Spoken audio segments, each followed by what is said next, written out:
Tales from the Other Railway, sponsored by Western Union. We know where you live.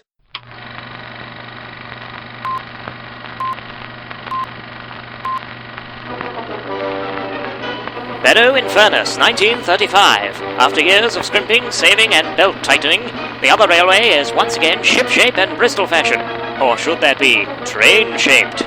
Yes, this once dilapidated depot now runs the sleekest and shiniest steam service on the British Isles, and it's all down to the genius of one man, whose brains are matched only in bigness by his love for king and country. Herr Lee Van Der Hosen, the German expatriate who's bringing jerry efficiency to jolly old England by the sausageful, and not to mention some snappy new uniforms. That's the spirit, Lee. So, come on, come all, and let's take a sneaky peek behind the scenes of Britain's best-run railway, bar none. Welcome to the new and improved Other Railway, where service is not merely good, it's truly explosive.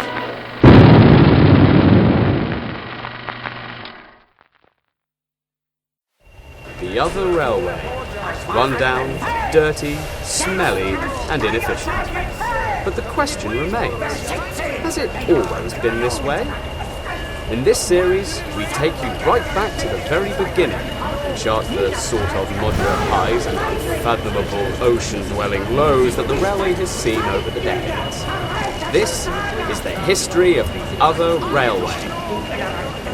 I'm sorry. Really sorry.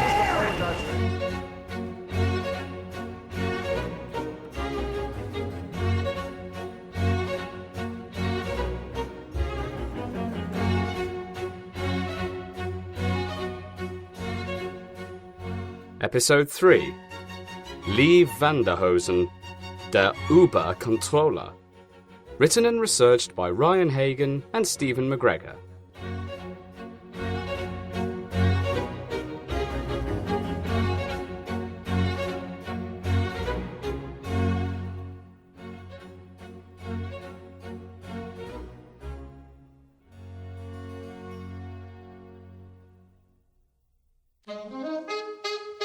The death of Jock Strap had a profound effect on the Other Railway, particularly once all the parties and celebrations had died down.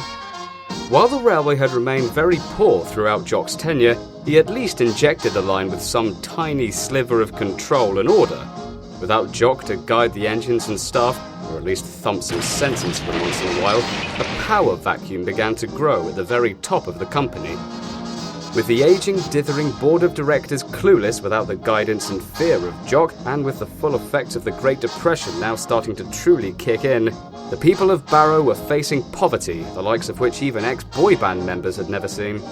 Dr. William O'Nair, economic correspondent for the Barrow Bletherer, describes some of the difficulties faced by the locals in these troubled times. Well, first and foremost, the main problem was quite simple. There wasn't any money. Not a penny. And this was especially difficult because money was a very useful thing to have in those days. Secondly, in paying for goods and services, rather like you and I do now, it was very difficult in that money was a very specialised commodity. Again, rather like now. People don't just grab a piece of paper and draw on their own. They had to go to a bank and get some specifically made for the purpose. And not even the banks could do that because, referring back to my first point, there wasn't any money to give. Zippo or zilch. Not a sodding sausage. If I could just interrupt for a second. You know nothing about money, do you? No, but my father's a newspaper tycoon. Ah, that'll be why then. For a slightly more accurate and informative look at the Other Railway in the early 30s, we spoke to the railway's current controller, Sir Wyatt Fronts, for access to the archives and some of the official documents of the time. Well, you caught me at a good time, actually. I was just in the middle of shredding some very important documents that you media blokes and you microphones really don't want to look at. Very boring, very outdated and incriminating. Now, let's see here. Sorry about the mess. A wee bit of a hoard, as you can probably tell. I have been meaning to have a good spring clean, but all the cleaners I tried to send in here, they never come out. Just keep your eyes on the door and don't step on anything squidgy. Here we are. This here is the railway's budget proposals for 1932. Let's have a goosey. All stations buildings are to be broken up to some great coal shuttle bricks burn a treat after 9 or 10 hours. Owing to hyperinflation, an outgoing controller donating or little material wealth you had to Almighty God, workmen will no longer be paid in money. Pretty nutritious beef on the sheer thought of still being alive at the end of the day is daily craft. Water is wasteful. All water towers will henceforth be connected up to the station proofings for maximum efficiency and recycling capability. I'll tell you what, I will come down here more often. This place is a blooming ideas factory. Excuse me, gentlemen. With these tight-fisted Git policies, the other railway might have slipped back into obscurity and ruin once again, had it not been for the intervention of one man. The man who would drag the company back into something resembling self-respect and oversee what many consider to be its golden age. Lee Van Der Hosen needs little introduction, mainly because many people aren't sure how. Little is known of his early years, only that he had been eyeing the other railway from afar for several years, keen to incorporate it into part of his aggressive expansion plan to further the interests of his own rail empire. Professor Hugh Kleinensinker attempts to fill in the gaps for us. Herr Van Der Hosen had come to England many years before, following the Great War. For many years he wanted to integrate German efficiency into the British railway system, and one by one he made purchases of various lands up and down the country. This railway was always high on his list of priorities. He made various attempts to buy the railway up, but they made the untimely death of Herr Strap. He saw a golden opportunity to steal. Lee Van Der Hosen's railway empire grew from a series of takeovers. A wealthy German industrialist who made his fortune by selling a loaf of bread in the Weimar Republic, he began taking over railway concerns which had suffered as a result of the impact of the First World War. In what was basically a domino effect, he was very interested in acquiring the other railway, and made a number of approaches to Jock Strap to discuss the prospect of a buyout. Jock refused all offers put forward by Herr Van Der Hosen. He was not interested in money, he was more interested in religion and was completely obsessed by God. Herr Van Der Hosen suggested he could use his money from the buyout to take a trip to Rome and see the Vatican. Jock told him that the heathens of the other railway needed him to keep them in line and to carry on doing God's work. Herr Van Der Hosen respected Herr Strap. He asked for his blessing to take the railway on in the event of his death, and he asked Jock to sign papers to that effect. That moment was recorded as a very important moment in the other railway's history. It was the only time that Jock Strap was ever known to laugh in his lifetime. He then told Herr Van Der Hosen to, what is the English? Fuck off and die. Well, Herr Van Der Hosen was very hurt by this, but it did not deter him from attending Jock's funeral a few weeks later. He spoke very kindly of Jock at the funeral, and even tried to comfort his widow. She, of course, kicked him in the balls and tried to touch her, but she was more receptive to his takeover ambitions than her late husband. At the time, the other railway was being overseen by a board of older gentlemen who were proving rather incompetent, senile, and muddling through aimlessly without Jock's bullying and abuse to guide them in the right direction. Jeanette popped down every other day and nagged them for an hour or two, but she wasn't inclined to physical violence, so it really wasn't the same. The other railway needed strong, capable leadership, and Jeanette needed a nice little house to live out her final days. So she finally succumbed and agreed to let Van Der Hosen buy the railway outright. He promised the board that he would bring an end to the difficulties they were suffering and restore... No, that's not the right word. Create a sense of dignity and power on the railway. Well, upon winning the confidence of the board, Herr Van Der Hosen struck up a deal with the proposed new control of the line Norville chamber pot, appointed by the board to look after Jock's affairs following his death.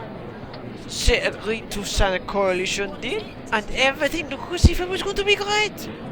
Until they discovered 10 minutes later that the station toilets were on fire. The chamber pot, who had been halfway through a bowel movement, barely made it out the place alive.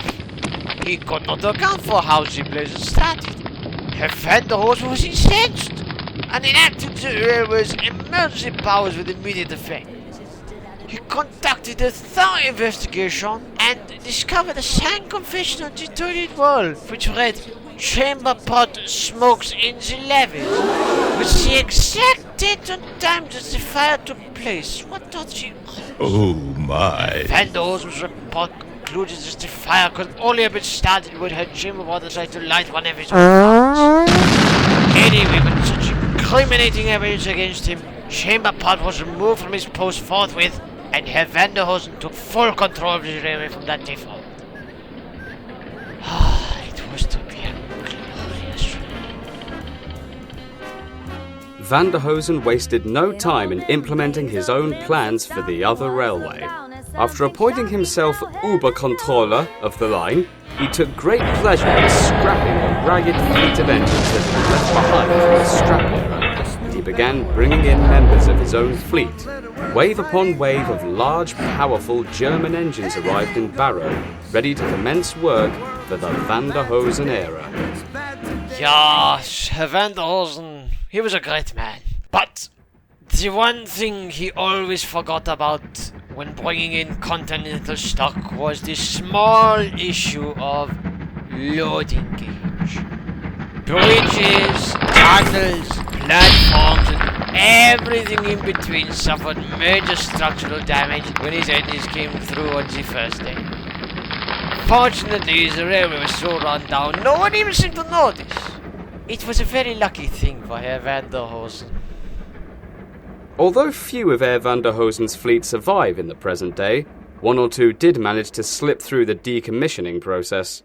One such example can be found deep in one of the back corners of the Other Railway History Museum and Warehouse Megastore.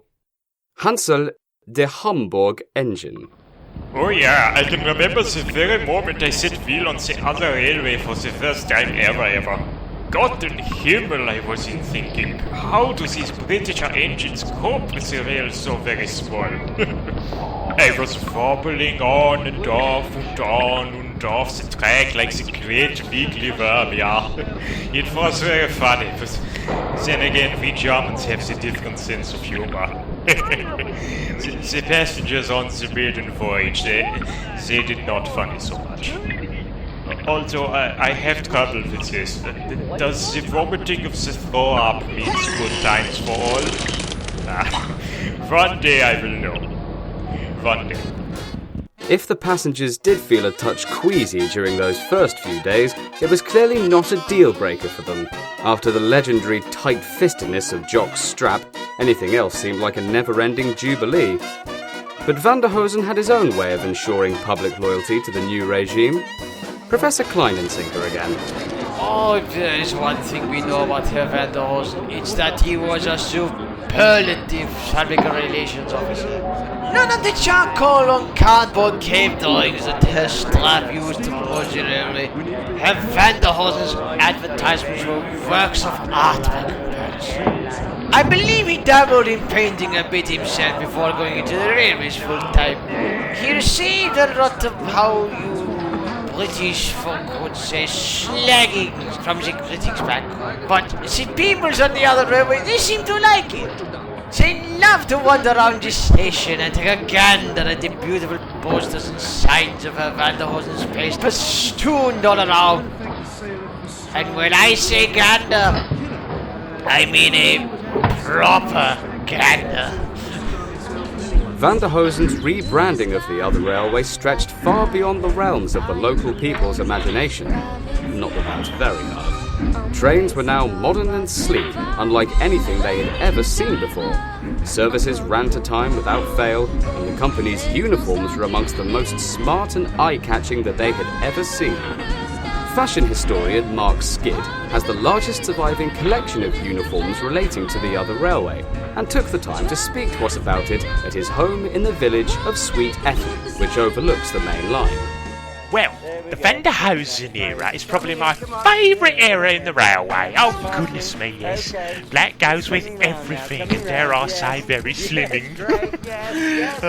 I should know been eating too many cream buns lately, but the lad behind the counter at the bakery, well, let's just say he's a bit of a dish. Anyway, if you want to take a look in here, Mr. Van Der Hosen had the uniforms designed with white piping, as you can see here, lovely epaulets, and had the letters SS embroidered into the breast. Everyone even got a matching hat to go with it, which is nice, lush. I even had a replica made, so I could just, wear it out. You know what some characters are like in a uniform. And this one just screams, "Look at me, I'm in charge." Sorry, what? SS? The SS? Oh my god, when you say SS, do you mean... Yeah, man. The special squad? What else would it be, blood? Nothing. Absolutely nothing. Yes, that's it, yeah. Van Der Hosen's plans to expand his railway empire did not end at Barrow-in-Furness. He had far-reaching ambitions and planned to see them through to the bitter end. With a fleet of engines at his disposal, he sent out regular services to help out on other railways close to properties he'd acquired. Every other morning we'd be sent to another region to hold trains before the engines there even got steam up. Passengers there were rather surprised to find trains waiting at the stations long before they were due out, and often delighted to find that when they were running late, a special surprise service was running in between trains. Of course, this did cause some confusion to signal men and railway staff, but the crews operating the trains on our line had means of making these people understand our... Herr Van Der Hosen was a visionary. He did not want to be pigeonholed like his peers. He did not want to be restricted to the East Coast or the West Coast. He did not want his railway to be trapped in the South. Most importantly, he feared anything that lay north or east of Carlisle. But still, he pressed on to develop what was one of the greatest railway empires of all time. In your country, they speak of the Big Four. However, we hear nothing of the colossal fun. It was with great sadness to us all when Herr Van Der Hosen's great plans came to a very abrupt halt in 1939. After all, there was no time to worry about a mad, shouting German with a superiority complex. There was a war going on, for goodness sake. With war declared against Germany, the Big Four companies came together to form one company for the duration of the conflict. Van Der Hosen was not asked to participate in the collaboration. Herr Van Der Hosen wanted to remain independent anyway. He had his own ideas and plans and ambitions. Very big ones too, quite impressive. In my view, Herr Van Der Hosen would have been a fine addition to the elite group of railwaymen during the war, but I seem to recall they did not have a place for him in the group. I even recall at one point they referred to him as a shifty-looking old crowd. Now I believe that is just completely out of order, totally unacceptable. He was not that old at the time. The early days of the Second World War were not kind to Van Der Hosen or the other railway. The Battle of Britain proved highly disruptive to both his expansion plans and the lives of his passengers, and by 1940 the Blitz was in full effect. Yet nobody really seemed to mind or even notice. Hansel now reflects on the lighter spots of those quite literal dark times. Oh yeah, it was a nuisance, of course. chuffing along, minding one's own business before toppling into a bomb crater the night before. But you know, the delays were no worse than when Herr Strap was the Obercontroller, so the barrel folk, they do not seem to mind it only much. Which is sehr gut, yeah. Herr Van Der Hosen was rather more concerned than they were, though. And I can remember all the screaming and the shouting and the gloves slapping on the board's cheeks when another train was cancelled due to explosion. It was very stressful, I am sure. But der Obercontroller was nothing if not a generous soul.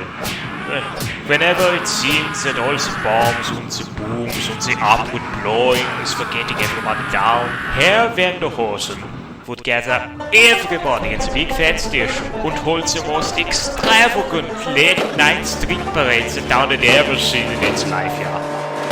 Oh, how I loved those things of this shit back then. The parades, the music, the millions of candles, the massive floodlights, the beautiful fireworks displays that lit up the entire railway for miles and miles around like the sun exploding into a rainbow of fire, yeah. Oh, those were the good old days. A perfect way to boost their morale, if I do say so myself. We did not even care that the bombings went up 700% from when they first started housing them until the end of the war. That is how gross super fantastic they were, yeah? Yeah? Oh, I still carry the scars.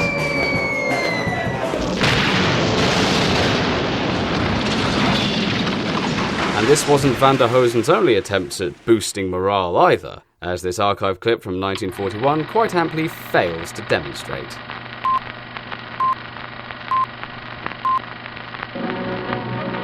Pathetic News, in association with Mrs. Buzz's Ironing Brew, proudly presents The Fortnight in Happenstance. It's other railway Christmas time, and just for once we all feel splendid. And why ever not?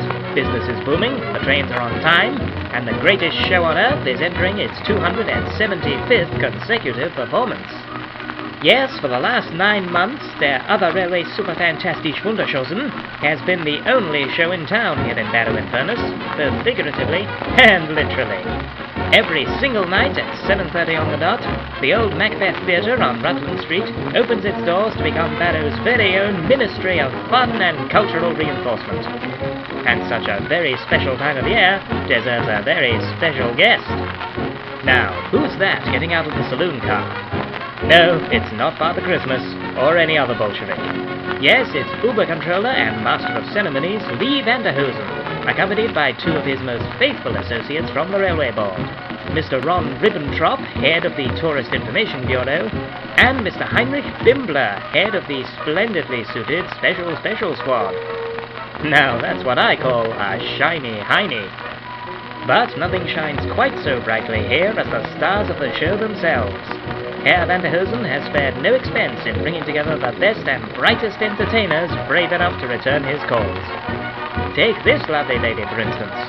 She said we'd meet again, and now we know exactly where and when. Yes, Florence Foster Jenkins sings every single one of her greatest hits. Just listen to those tears of joy.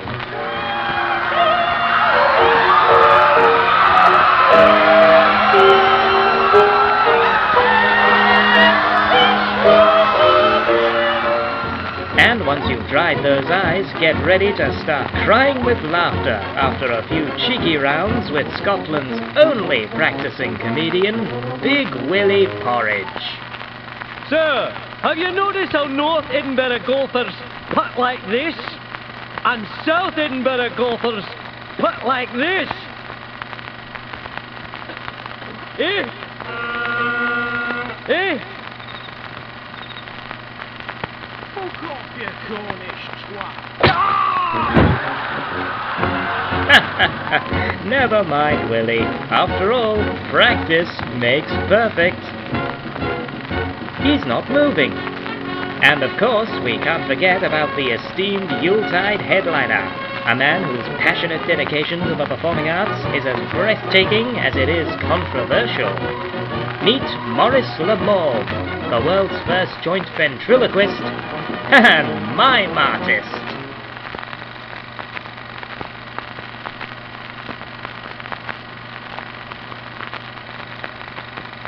Well, what can I say? I'm speechless. So, never mind those Christmas rations, and instead treat yourself to the biggest turkey in town. Der other railway super fantastisch Wunderchosen. It's literally treason not to go. But perhaps Van Der Hosen's biggest coup came in the summer of 1942, when the railway played host to a very special visitor. Professor Kleinensinker again. Phil, you know, Herr Churchill was very keen to keep British spirits up as the war dragged on. And he would often visit towns up and down the country to see what was going on and how the ordinary folk were doing. Keeping chins up and all that. So, Herr Van Der Hosen was very keen on making sure that Herr Churchill did not pass the other railway by on his toes. Because, let's be honest, even idiots have a limit on how many times their train blows up before they can go to work. Hold on a minute, I'm sure. Sir Wyatt Fronts again from the archives. God, so many bloody rats down here. They breathe like, well, you know. This is it. This is the original correspondence. The original letter from Van Der Hosen to old Willie Churchill. Let me do my posh voice. Prime Minister. My agents in the field inform me that you are to make a visit of management of public relations near the our town of Barrow-in-Furness, where I was most certainly born and have lived all my life, as enclosed in documents in file A, show in thorough detail. It is my firm yet entirely reasonable request that your visit to our town should not exclude the highly efficient local Eisenbahn railway service, of which I am just and legally sanctioned Obercontroller. The attached papers in file B also show this. I insist with the utmost respect that you visit the other railway at its main terminus at 8:52 a.m. on Thursday, 28 August 1942 for a tour of our efficient and critically acceptable line. Proof in file C. You will only need a single ticket. You do not need to know why. Guten Tag. Lee Van Der Hosen, Obercontroller of the railway.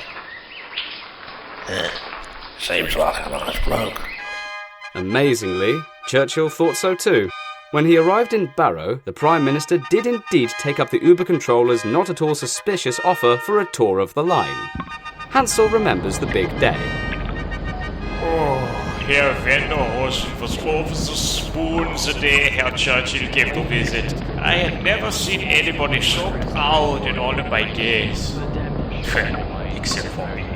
It is not every day you have the Prime Minister on your coaches now, is it? Yeah. Although, that being said, it was not without its difficulties. I remember we were all at the station about halfway along the line, and Herr Churchill was preparing to take a ride in my cab at the Uber-controller's insistence. The guard was just about to blow his whistle when suddenly I saw Herr Churchill running back into the shop of gifts to fetch his hat. Very nice hat it was too, I always thought. I tried to warn my driver about this, but Herr Van Der Hosen was in very deep talk with him in huddle. Is that it? Huddle? Yeah. Well, I said talk, it was more heavy whispering. I think that is right. Anyway. Herr Churchill had only just stepped out onto the platform again when it happened. One moment I was sitting by the station, happy as Lurgy. The next I was flying into a siding through the yard and straight through a brick wall. Silly driver. Would you believe it? He had leapt onto my cab, thrown my regulator wide open, and left back out again. Completely by mistake. Oh, it is a good thing no one was on board. They might have been dead, yeah? Oh, dearie. When Herr Van Der Hosen saw that Herr Churchill was still on the platform, well, I have never seen him angrier in all of my days. He screamed at my driver, yelled and bellowed and howled to the heavens. You fool, you great clumsy oaf, you have wrecked everything, my great plan is ruined, blah blah blah, etc, etc. I felt his pain. I tell you, I felt his pain. Also the plans for a charming day out with that nice man, completely in tatters. You know, my driver did not show up for work the next day. His replacement said he got a very sudden transfer to a place he called, I don't know if you know it, Kolditz? Yeah? I do not know the place myself, but it cannot be as cold as here. It is freezing in these sheds, yeah? Mind you, it really does make you think. If Herr Churchill had been in my cab on that day, well, the war could have turned out very differently. Think about it. Indeed, visits from heads of state weren't the only things going wrong on Van Der Hosen's watch at this point. For all his advertising campaigns and plans for expansion, the War Department were keeping a very close eye on the Uber controller's activities. Van Der Hosen's engines could not put so much as a coupling out of the other railway's boundaries without ministry diesels threatening to blow them to kingdom come. It was then, in early 1943, that Van Der Hosen began his most ambitious campaign for railway conquest to date, one that would bring him into direct conflict with the most powerful independent railway company in all of the British Isles, and one that would soon prove to be his downfall. Dun dun dun. It was definitely ambitious of him to try and make an attempt on Soda. Crazy even, but at that point in time, he had nowhere else to turn without staring down the barrel of a gun. He had tried everything. He tried to assist the Prime Minister. He had tried to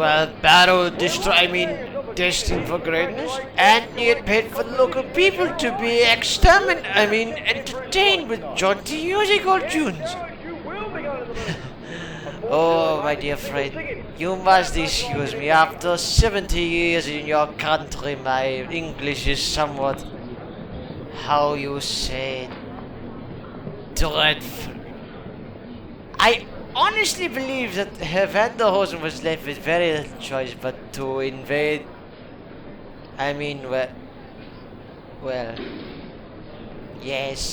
Invade Soda.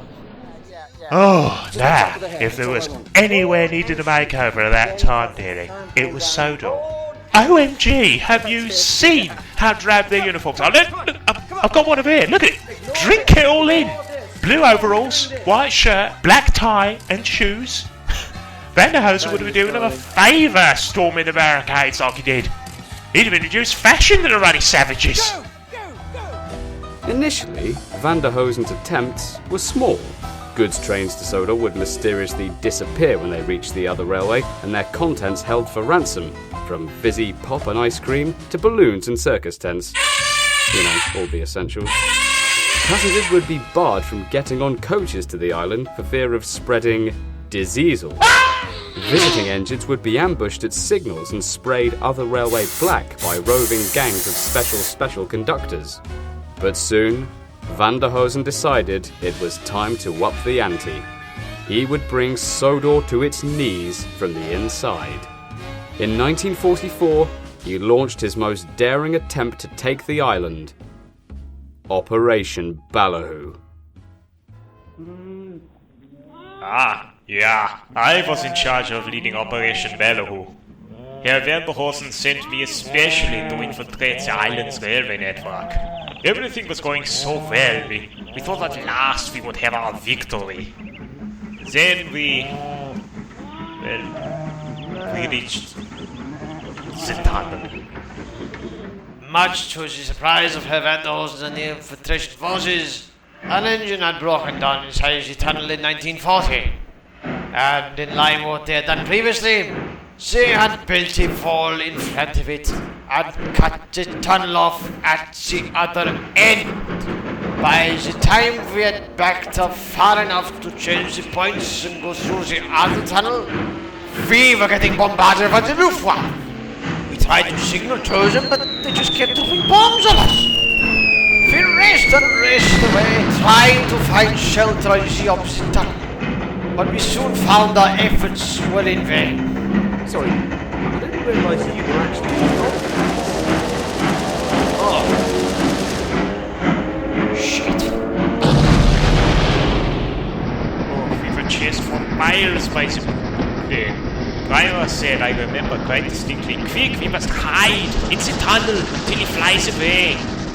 I cannot do the impression. But of course, when we got to the tunnel, we hit it with a terrible smash. Crash and things falling down. Oh, silly driver. I didn't realize I was too tall to fit the tunnel.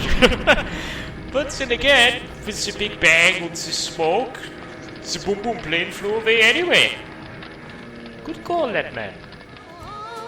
Following the failure of Operation Ballyhoo, Van Der Hosen became all the more determined to succeed in his conquest of Sodor.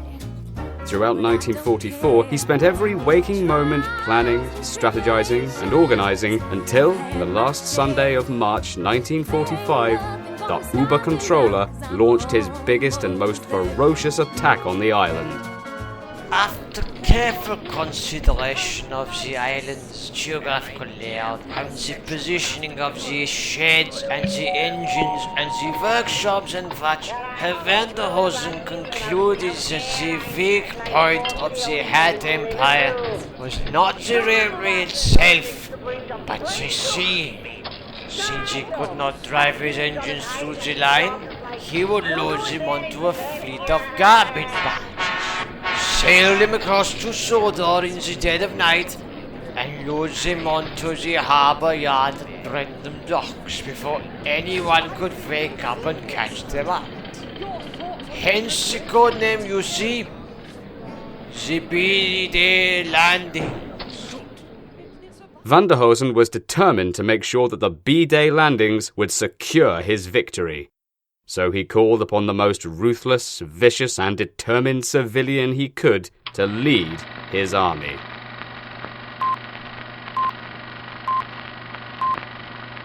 The following film is approved by the Ministry of Defense and is for training purposes only. If you are not a train, please turn off the projector. Yes, that means you, Simon. I am Gunnery Sergeant Crowley, your drill instructor. From now on, you will only speak when you are spoken to, and the first and last words out of your filthy summers will be sir. Do you maggots understand this? Oh, I'm sorry. Did I ask you to whisper that? I'm hearing meh, meh, meh, meh. I'm not hearing sir, yes, sir. Go on, sound off like you've got a pen. Yes, ma'am. Who said that? Which one of you slimy, spineless, council estate, take the tea bag out kind of scumbags just signed his own death warrant? Was it you slouty little shit? Sir, no, sir! Good. Thank you, Sonny. I'm going to keep shooting every single one of you gutter stripes who say they can do it until someone admits they did. It works in America. It's going to work for me now. If you please, sir, we'd like to rectify a small mistake. Well, what have we got here? A bloody comedian, a private Hardy? Yes, sir. Since joining your army, we find that we've been disillusioned, and we've decided to leave before it's too late. I admire your honesty. Hell, I despise you less than everyone else here. You can come over to my mansion and set the dogs on my mother. Oh, wait. They're already here. Take it easy now. Let that be a warning. You form of life. And you're not even human beings. You're not even Welshmen. Even swipe a glance that I disapprove of, and I will do something rather unmentionable to your private parts and put it in a sentence. Now, Private Honey, show me your war face. Show me your war face, Private Honey. Somebody please show me Private Honey's war face. I think there's somebody's over there. I think that dog's got his ears. Mrs. Crowley was by far the strongest candidate by a fair margin. She had interrogation tactics which were well ahead of their time. For her, waterboarding meant using hostile attackers as surfboard. And she didn't even like surfing. She was the only person that Herr Van Der Hosen saw as a toy. He admired her knack for strange and unusual punishment, her vile temper, and above all else how she could reduce a grown man to tears just by using her mouth. Rumor and speculation has it that she was the only woman he ever truly loved, and that he was the only man that she ever tolerated. However, Mrs. Crowley was a married woman. As hard as Herr Van Der Hosen tried, there could be no romance between them. That said, Mr. Crowley, he was not around at the time to object. He worked away from home and had done so for quite some time. He used to write her letters from South Africa, telling her how the Boer War was going, and she would always read them aloud to Herr Van Der Hosen to just make him jealous. Herr Van Der Hosen always promised her that the day she heard that her husband had been killed in combat, the first train on their new empire of Sodor would be their wedding day. He was in hospital for several weeks after she beat him for showing weakness, insinuating that her husband wouldn't live forever, and especially for being, how she put it quite eloquently, being a sappy bastard. Van Der Hosen strongly believed that B-Day would be the event to put his name in the history books forever. And, to a certain extent, he was right. Hansel describes how. Well, you see, Herr Van Der Hosen struggled with many things during his time in England. The language, the food, the jokes about the bodily functions was very charming with the war, yeah? But one thing he always had problems getting to grip with, even towards the end, was the time. The Obercontroller had a highly regimented sleep pattern back in his native Deutschland, and it took him a very long time to get used to everything being 1 hour behind. And then, there was daylight savings. Van Der Hosen did not believe in daylight savings, believing it to be, quote, grossly inefficient. As such, the only thing he hadn't taken into account during his year of plotting and scheming was the clocks going forward an hour. By the time the fleet of garbage barges arrived at Brendam Docks, the harbour was already busy, bustling and hard at work. Hansel remembers the storming of the beaches. Well, storming is not really the most accurate word I would be using. Sinking! Yeah, that is the word I would be choosing for this particular thing. My co-workers and I had never been so very wet and soggy in all of our lives. Not even though it was possible to be battered and stabbed by flying hippos or dropping fish heads, but those harbor masters, you know, they have the impeccable living, yeah? You know, I wager the invasion would have been a lot better if Mrs. Crowley had led the charge with such gusto, you know, openly telling the people of Sodor with that now hell of her she carried everywhere, that she had come on behalf of Herr Van Der Hosen to crush their bones, to pave the future over the railway, yeah? Colorful, not so well. However, Mrs. Crowley put up a hell of a fight against the various doctors who were trying to stop them, you know? She is, how you say, a dead hand with the hand to hand, I was very impressed with the way she managed to craft weapons from anything to get her hand, but she made the most effective use of an industrial chainsaw irons. Still, she became overwhelmed by it all, as did the rest of us, gave up after a while when she realized the rest of the troops and weapons Herr Van Der Hosen had sent were indisposed. So she stops for a cigarette, as you do, accidentally tosses a bat against the oil tanker just behind her, well, which caught flame, and the boom boom. She took flight like Superman, let me tell you. You know, they estimate she flew at least 5 miles out to sea before landing amongst the troops trying to swim home. Me? I was one of the lucky ones. I merely got the food poisoning and the petrol thrown at my smoke box. Those big tall harbor cranes, they can play very roughly, I'm thinking. Not like them. In less than 22 minutes, the entire other railway fleet had been reduced from 134 strong to 3. 3.5 if you count Frederick's tender washing up on the shore back home. It was a turning point in Van Der Hosen's campaign, in the sense that it was completely fucked. Professor Kleinensinker describes how Van Der Hosen took to such an overwhelming defeat.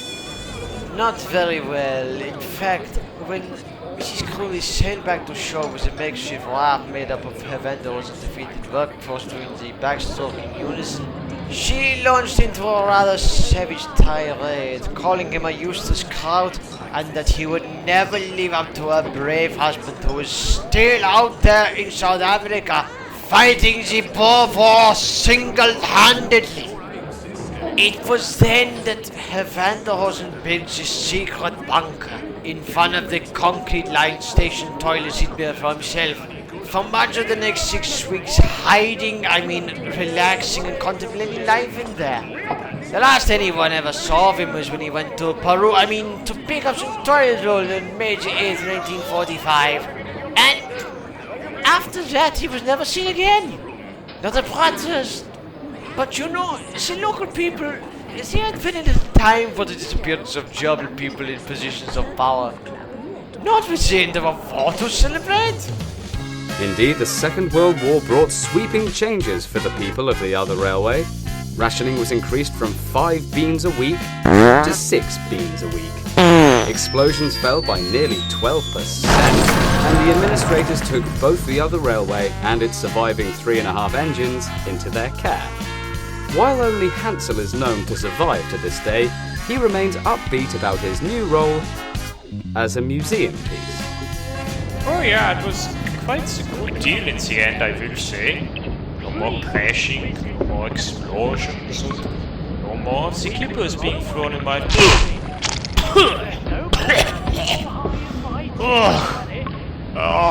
well, except on Free Fish Fridays.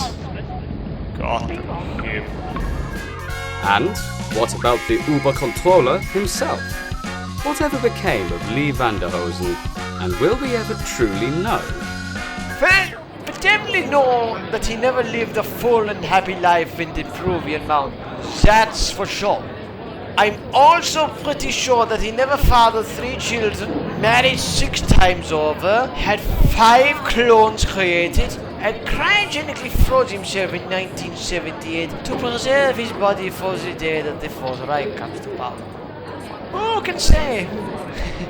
Who can say? Not me, though. I know nothing.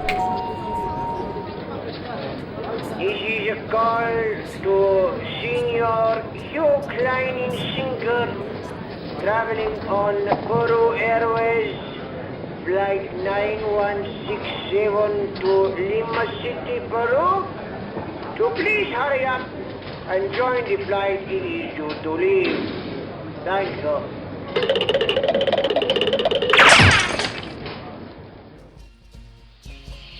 we ventured to South America, to a small village in northern Peru, which has become a popular destination for German expatriates to find out more about Mr. Van Der Hosen's supposed escape and potential knowledge of his whereabouts. Excuse me? Guten Abend, I mean... Hola! Yeah, can you tell me if you've ever heard of someone called Lee Van Der Hosen? Right, I mean... No! I am a native Peruvian named Jose. And this is my brother, Jose. Guten Abend, I mean... Hola! Well, I'm currently recording for a radio production which is chronicling the life of this man, Mr. Lee Van Der Hosen. There's been some research done that links him to this village, which has been quite well known as a German colony since the mid-1940s. No, we have not heard of the great man you speak of. Oh, no, around here is cloned from his DNA. Isn't that right, Jose? Yeah, got that right, Jose. And if you don't believe me, you can ask Jose. I must say, your village is, rather remarkable. Yes, that's a polite way of putting it. It would appear that everyone here looks almost exactly the same. Even the women. Yes, we are a good-looking bunch of people. Buenos noches, Jose. Nein, I am Jose. Jose is over there. Nein, I am host Hamburg. I thought you were host. I will sort this out once and for all. Father! What is it, pair of Dummkopfs? This Englishman has come to ask about someone called Van Der Hosen?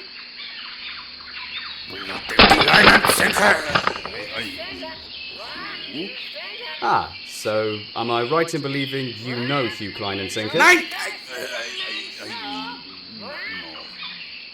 I just heard you mention his name. Literally a few seconds ago. Fine. He came here many years ago on holiday. We liked the way he spoke, and we have never quite lost that accent of his. Haven't we, boy? Oh, no, Father. Always with us. He must have pumped head a lot of years ago. He mainly talks gibberish now. A lot of false memories around the years 1933 to 1945. Actually, a lot of Professor Kleinensinker's accounts are backed by factual records. The imbecile is a fucking professor now! Well, I cannot account for what he has told you. Is that a cryogenics laboratory over there? We are a poor village of simple folk, descendants of ancient Aztecs. Do you mean Incas, Father? I meant Incas, yes. We have no use for such technology you speak of. Why would we? To creating some kind of master race to bring forth the Fourth Reich? I never suggested that. That was simply hypothetical, my friend. It was, is how you English say maternity ward. Yes, well done, Jose. That will do for you. Yes. Anyway, as for I'm mayor of this humble village, I must take this opportunity to welcome you to our humble home, then ask you to leave immediately. Oh, right. We'll do then. No. Okay, yeah, that's fine. No, I'll just pick up my. Schnell! Schweinhund! Ich bin ein Berliner! Die Polizei automated! Ich lasse Schulaterkutten, bitte! Next time on the history of the other railway. The post-war years see a return to British pride, British engineering, and British incompetence with the arrival of controller number 4, Mr. F. Riley Knickers. Yes, there's a continuity link in my room. Where's my elephant gun?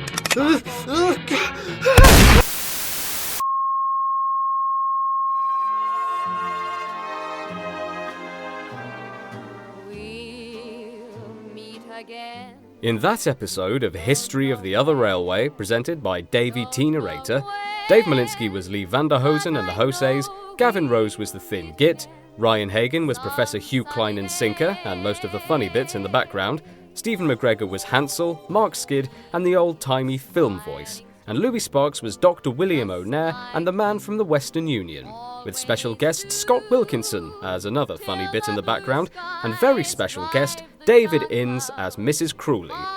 Soundscapes and special effects were designed and edited by Ryan Hagan, with dialogue and musical accompaniment edited and stolen by Stephen McGregor. History of the Other Railway was written by Ryan Hagan and Stephen McGregor, and is a Scott Hallis Studios production for the Sodor Island fan site. This episode was made in cooperation with the League Opposing Lazy Stereotypes. League founder Mr. Mark Skid encourages any listeners interested in challenging systematic prejudice and breaking down societal preconceptions to give generously to their new Kickstarter campaign. Do it for the lols, let's totes fuck the haters, you silly geese. Mr. Skid is not the founder of the Irony Appreciation Society.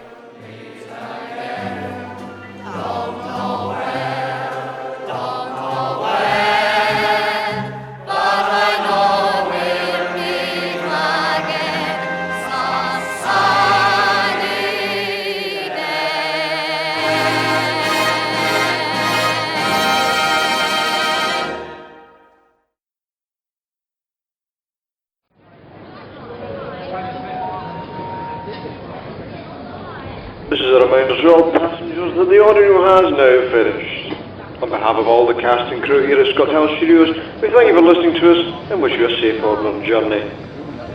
Our next journey is to the pub. Thank you.